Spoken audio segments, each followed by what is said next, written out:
बंधु नमस्ते आशा करुच्ची भल थे समस्ते पुणी एक नुआ भिडियो को समस्त को स्वागत मु आपण मानकर प्रिय संजय सर ओडिया आपण मानकर प्रिय चैनल आपण देखुं 2024 सुरभि जो डिबेट रही विशेष करके अष्टम नवम दशम रही से केवल विद्यालय शिक्षा ही ओडिशार लोककला को बचाई रखा साहय कर आलोचना करवा आपण मानक गोटे आधार मिल मु प्रत्येक थर भाई कही देखो पूर्व वर्ष मानक आम अनेक भिड करूँ ये अनेक भिड आपण मानकर समस्त पसंद आसी समस्ते लाइक कमेंट शेयर कर सहित आप जी जो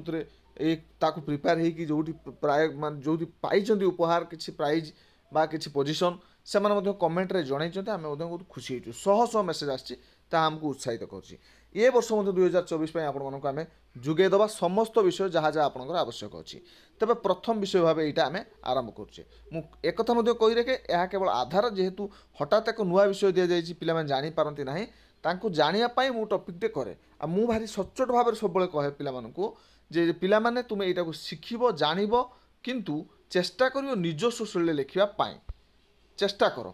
यहाँ हूँ केवल गोटे आधार केमिति हो पारे जीवा सीधासख भाव केवल विद्यालय शिक्षा ही ओडिशार लोककला को बंचाई रखा साहाय्य करुच्ची टपिक रही डिबेट्रे कौन हो पारे। माननीय सभापति महोदय पूज्य गुरुजी गुरुमा वृंद उपस्थित वरेण्य मुख्य अतिथि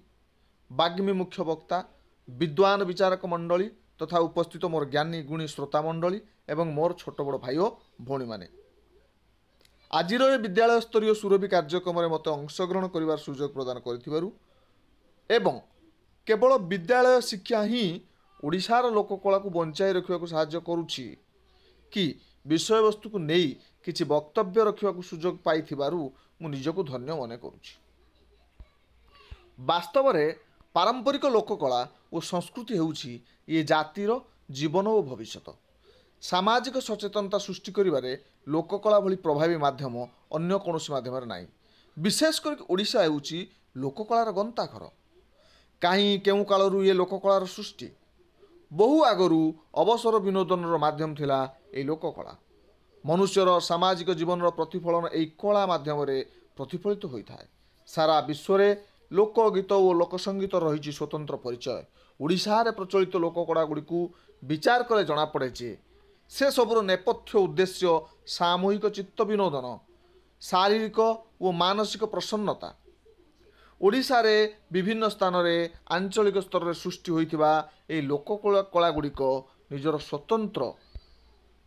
परिचय तैयारी करि पारिछंती पूरा देश रे ओडिशा रे प्रचलित एवं किछि लुप्त प्रसिद्ध लोककला गुड़िक हेउछि दासकाटिया पाला दंड नृत्य नवरंग बाघ नाच घोड़ा नाच कंढेई नाच पाटुआ नाच झामु छौ संकीर्तन मोगल तामसा सुआंग लौड़ी नाच संबलपुरी डालखाई संचार रणपा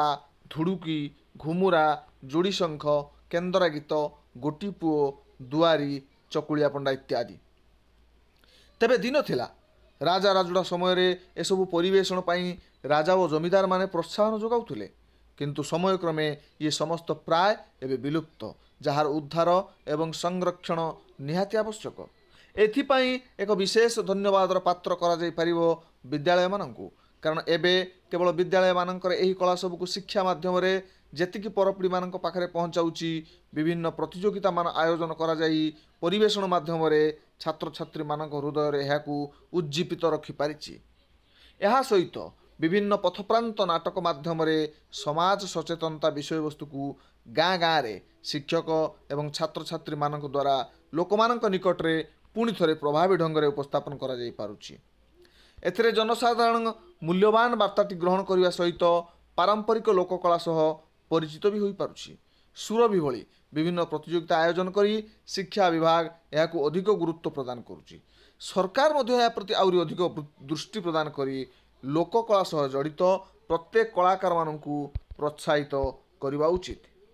यह सरकारंकर सामाजिक एवं नैतिक कर्तव्य हेबा उचित तत्सहित साधारण जनतांकर मध्य आम लोककला को बंचाई रखिबारे एक बहुल भूमिका रहुछि ताहाला पूर्ण मनोध्यान रे आमे आम लोककला को भल पाइबा उचित ये समस्तंकर एक प्रभावी प्रचेष्टा रे आम लोककलार चित्र ଆମ ସମାଜରେ ପୁଣି ଥରେ ଚମକି ଉଠିବ ନିଃସନ୍ଦେହ। ଅତୀତର ଏ ଲୋକକଳାକୁ ନେଇ ଆମେ ଯେଉଁ ଗର୍ବ ଆମ ମନରେ ପୋଷିଛୁ, ବର୍ତ୍ତମାନରେ ସେ ପୁଣି ଥରେ ଜୀବନ୍ତ ହୋଇପାରିଲେ ଆମେ ନିଶ୍ଚୟ ପୂର୍ବାପେକ୍ଷା ଅଧିକ ଗର୍ବିତ ହୋଇପାରିବା। ବିଦ୍ୟାଳୟରେ ବଞ୍ଚି ରହିଥିବା ଏ କଳାର ମଞ୍ଜି ସମାଜର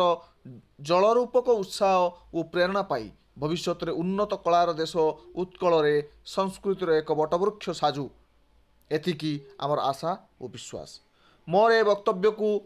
ମୁଁ ସେଇ ଲୋକକଳାର ଏକ ଅପୂର୍ବ ସୁନ୍ଦର କେନ୍ଦରା ଗୀତ ଦୁଇପଦ ଗାଇ ଶେଷ କରିବାକୁ ଚାହିଁବି। ଭଜୁ କିନା ରାମ ନାମରେ କୁମର, ଭଜୁ କିନା ରାମ ନାମ, ଭଜି ନ ପାରିଲେ କୂଳ ଚନ୍ଦ୍ରମାରେ, ଭଜି ନ ପାରିଲେ